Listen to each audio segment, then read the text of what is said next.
Hello everyone, my name is Seth, and today I'm going to give you my review of The Fall Guy.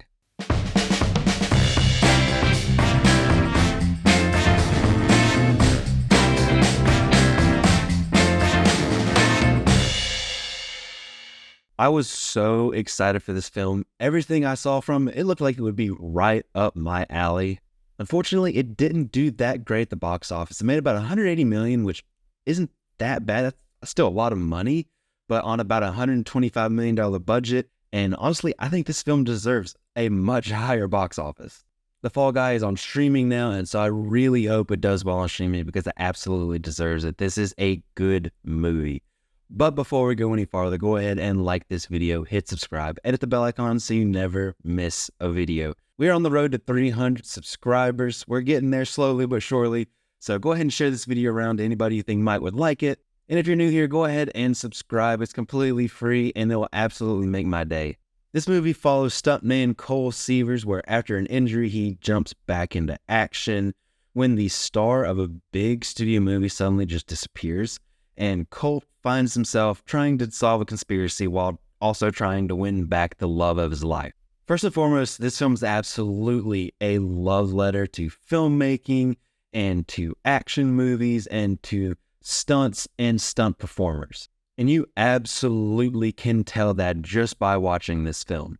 And if you love movies and filmmaking, which I'm assuming you do if you're watching this video, then I think you'll absolutely love this film. I just love how they characterize the set. Everything just seems so real and realistic in terms of the actual movie making part. It's just a lot of fun to see. And it's just so much fun to watch a film where you can tell that everybody involved is having so much fun and they love doing what they're doing and they love the story that they're telling. And so, like I said, because of the nature of this film, on screen, we get a lot of kind of behind the scenes stuff that happens in real films, and that's just so much fun to see for somebody like me. David Leitch, who also directed movies like Atomic Blonde, Deadpool 2, Bullet Train, Hobbs and Shaw, he directed this film, and I think he was a perfect choice for this. He did a great job. He's a former stuntman, so this just was a perfect fit. I absolutely love the energy that he brings to all of his films, and that's no different here. This film has a ton of energy all the way through. But he really just makes The Fall Guys just such a fun movie, and he's able to blend action and comedy and romance all together to make something just a lot of fun and honestly kind of a must watch just for film fans. The story we have here just kind of feels like a classic action movie story, but just throw in some filmmaking stuff. So because of that, I think the story has plenty of elements that you've seen before, but they kind of lean into that a little bit. And I think that was a smart decision. And I really love how they just kind of get meta with talking about filmmaking.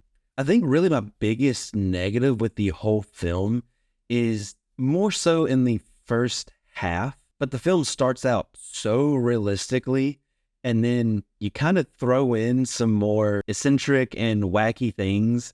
I think those things on their own are still good, but it just kind of clashes with what was previously set up. Like I said, it's mostly in the first half of the film. I feel like they kind of are able to strike a better balance as the film goes on.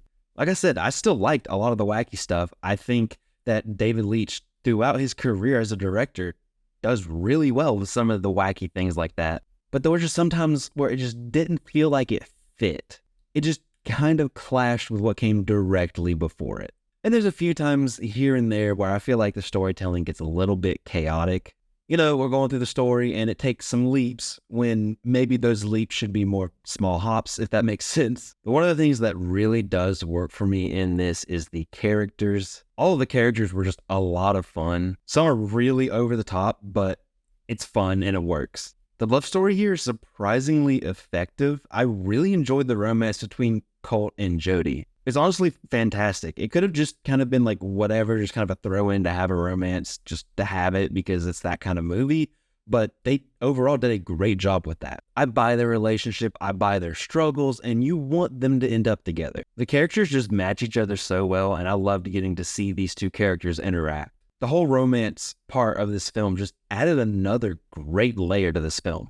And part of why the characters worked so well were because of the performances.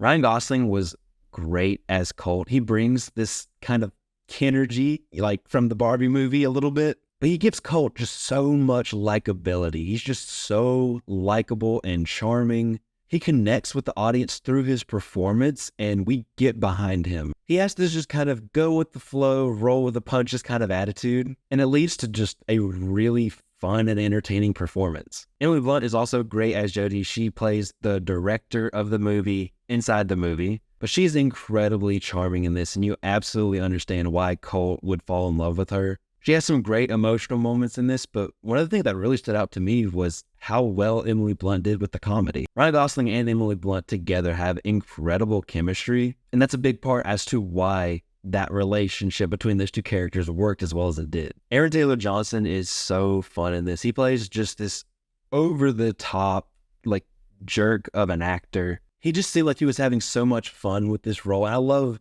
seeing him do little roles like this or like what he did in Bullet Train. Winston Duke is in this. He's fun. He has such a great screen presence. Another standout to me in the cast is Hannah Waddingham. She did a really good job as well. Honestly, the whole cast does a good job, and everybody from top to bottom is a lot of fun to watch. Like I said earlier, this is absolutely a love letter to stunts and stunt performers. And so, as you might would expect, the stunts in this, the action in this is absolutely incredible. I mean, it's all just phenomenal, really. They get creative with the stunts, and basically everything you see is captured in camera. All of it is stuff that they actually did on set. And so sometimes when you just get used to seeing a lot of CGI, it's just really refreshing to see things like this just actually done practically. And that's not to say that you should never use CGI and that practical is always better. Each have their own time and place. But for a movie like this, it was just really cool to see everything that they did. And because of them really doing everything, it just all seems so grounded and real because it was. You just really felt the impact of all of the stunts, all of the car crashes, just all of it.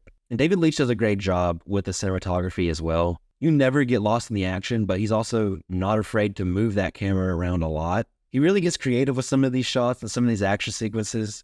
And I think it gives the film just a lot of extra energy, and it just makes it a visually pleasing film.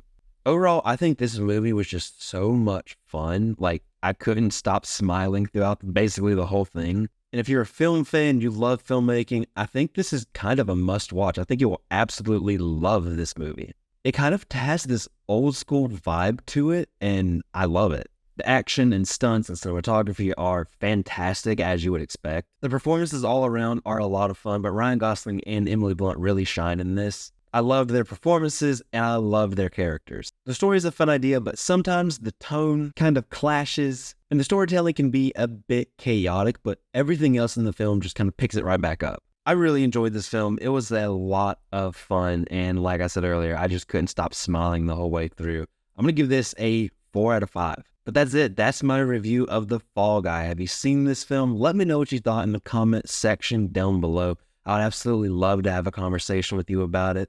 Thank you so much for watching. I really appreciate it. Don't forget to like this video, hit subscribe, and hit the bell icon so you never miss a video.